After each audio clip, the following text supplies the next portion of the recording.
Hola a todos y bienvenidos de nuevo a mi canal. Hoy contaremos otra historia curiosa pero real que espero os guste. Cuando el verano de 1914 transformó Europa en un escenario de despedidas, las estaciones ferroviarias se llenaron de ansiedad y promesas que a menudo se perdían en el eco de los silbatos del tren.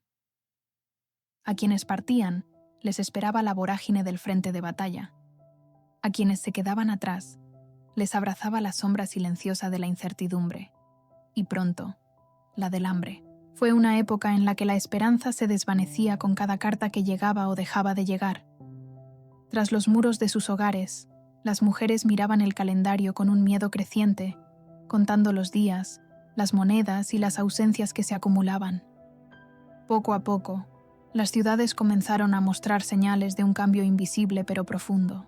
Las viudas, las madres sin ingresos y las jóvenes condenadas a una precariedad repentina buscaban desesperadamente alguna salida en un mundo donde el dinero se evaporaba y el trabajo escaseaba. Bajo la luz tenue de los cafés, la noche se abría a nuevas y dolorosas reglas. El consuelo de un abrazo, la intimidad compartida no por deseo, sino por pura necesidad. Los barrios nocturnos se convirtieron en refugios donde cada encuentro era un pacto silencioso entre dos soledades, la del soldado que buscaba escapar del horror de las trincheras y la de la mujer que intentaba sobrevivir al abandono y al frío de un hogar vacío. No era extraño ver grupos de jóvenes y mujeres frente a las puertas de los cuarteles. La promesa de un billete o una ración de comida podía significar la diferencia entre la miseria más absoluta y la supervivencia. La guerra fabricaba historias desgarradoras en cada esquina. La prostitución dejó de ser un secreto vergonzante para convertirse en una respuesta desesperada ante los estragos del conflicto. El dinero, la piel y el consuelo se mezclaban en las esquinas en salones improvisados y en los viejos burdeles que en tiempos de paz funcionaban a media luz y que ahora se llenaban de una vida teñida de dolor. Los ejércitos, incapaces de ignorar este fenómeno creciente, optaron por intervenir. Ante el temor a la propagación de enfermedades venéreas y la posible pérdida de moral en las tropas, surgieron los burdeles regulados.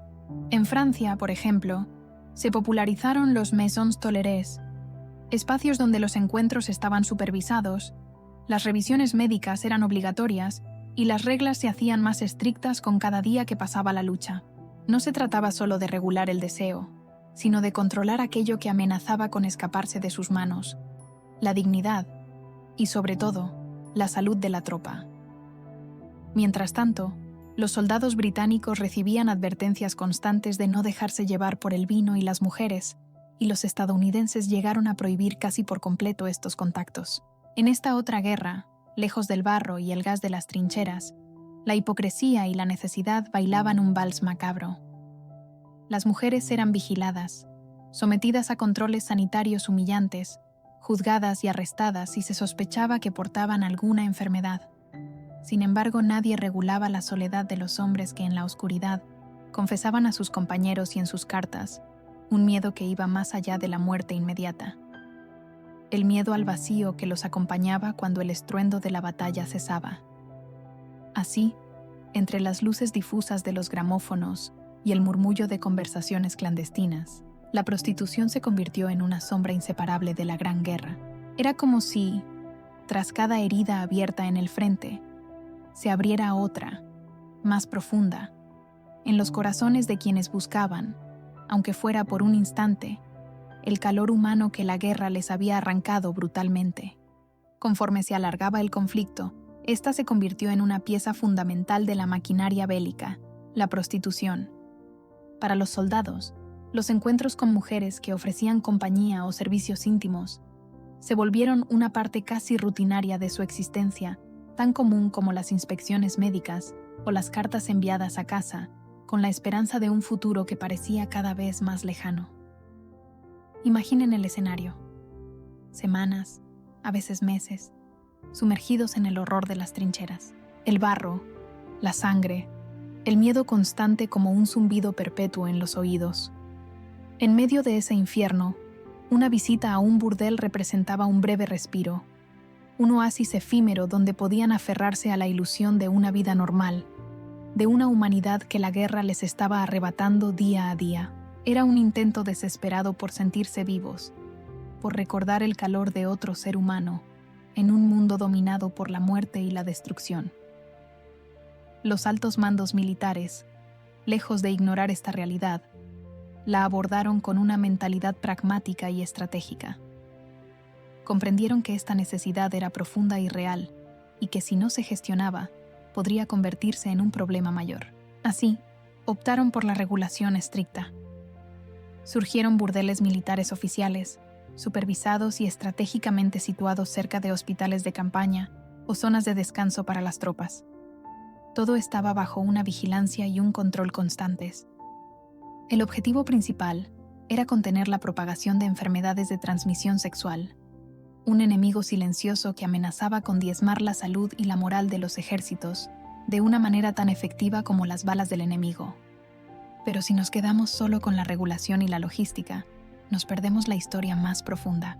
La realidad detrás de las paredes de aquellos burdeles era inmensamente más compleja que una simple transacción comercial.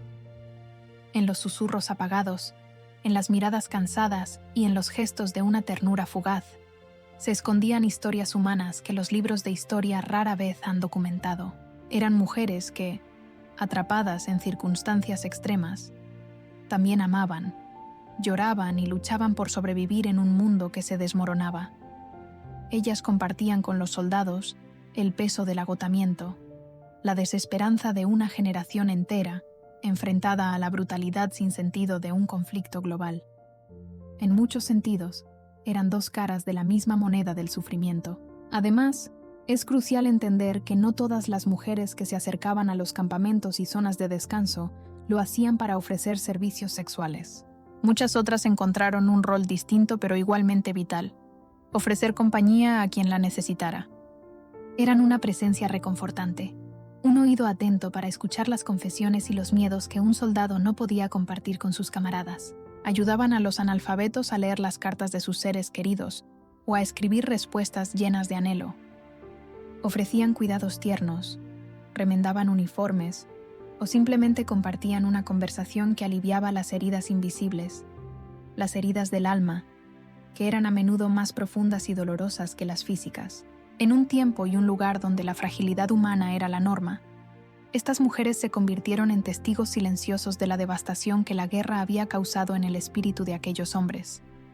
Estas memorias anónimas, llenas de una humanidad inesperada, han permanecido durante mucho tiempo ocultas, eclipsadas por los grandes relatos de batallas, estrategias militares y héroes condecorados. Sin embargo, componen un capítulo esencial y revelador para comprender la verdadera dimensión del conflicto. Nos muestran las cicatrices invisibles que la guerra dejó, no solo en los soldados, sino también en las mujeres que compartieron su destino, unidos en el sufrimiento, pero también en una silenciosa y obstinada resistencia frente a la inclemencia de un mundo roto. Al recuperar estas historias, no solo completamos el panorama histórico, sino que también honramos la complejidad de la experiencia humana, incluso en sus momentos más oscuros, porque en medio del caos, la necesidad de conexión, consuelo y un simple instante de paz es lo que nos define como seres humanos. Al sonar el último disparo el 11 de noviembre de 1918, un silencio ensordecedor se apoderó de Europa. El polvo de la batalla que ya se había asentado revelaba un continente muerto y devastado. Los soldados, con sus medallas y sus cicatrices, llevaron siempre consigo los horrores de lo que habían presenciado, pero mientras la historia solo se preparó para honrar a sus héroes, otra narrativa, mucho más incómoda, comenzaba a ser deliberadamente borrada. Era la historia de las mujeres que sobrevivieron después de la Gran Guerra, cuyo sacrificio y dolor quedaron sepultados bajo el relato épico después del conflicto.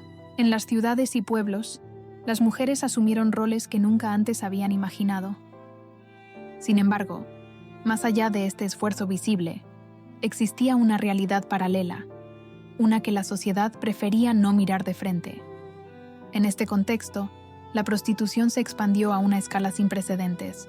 Pero, ¿cuál fue el destino de estas mujeres? Eran un gran mosaico de desesperación, coacción y, en raras ocasiones, por elección propia. Muchas eran jóvenes de zonas rurales que habían perdido a sus familias o sus medios de vida a causa de la guerra.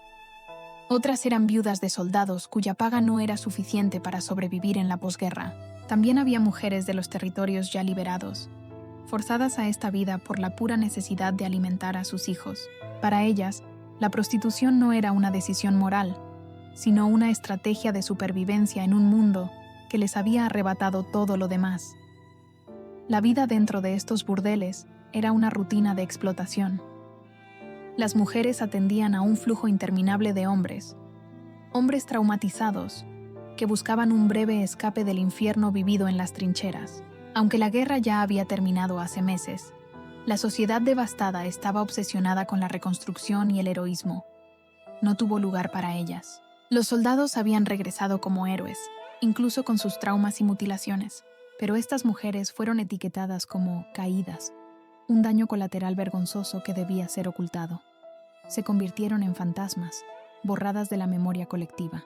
Los registros policiales y médicos de la época las clasificaron como un problema social, un sector de la población utilizado y luego descartado. El relato oficial prefirió el silencio. Olvidar parecía la forma más fácil de sanar, de construir un futuro sin las sombras del pasado. Sin embargo, sus historias no desaparecieron por completo. Sobrevivieron en archivos olvidados, en los diarios de los médicos militares, en las cartas que los soldados guardaron celosamente y en las ruinas de los burdeles que el tiempo y los bombardeos se llevaron por delante. Estos fragmentos de memoria nos revelan una verdad incómoda pero necesaria. La guerra lo transforma todo y a todos. No hay vencedores ni vencidos puros, solo un espectro de víctimas con diferentes cicatrices. Estas mujeres, sin monumentos ni medallas, también fueron víctimas del conflicto. Su legado nos obliga a mirar más allá de la narrativa heroica, a cuestionar la historia que nos han contado. Nos recuerda que cada gran conflicto tiene sus víctimas silenciosas, aquellas cuyas voces se perdieron en el estruendo de los cañones. A veces, residen en el silencio de las historias que nunca nos atrevimos a contar. Gracias por acompañarnos en este viaje a uno de los rincones más olvidados de la historia. Si este video te ha parecido interesante y quieres seguir descubriendo otras perspectivas ocultas del pasado, no olvides darle like, suscribirte a nuestro canal y activar las notificaciones. Tu apoyo nos permite seguir creando contenido como este. Hasta la próxima.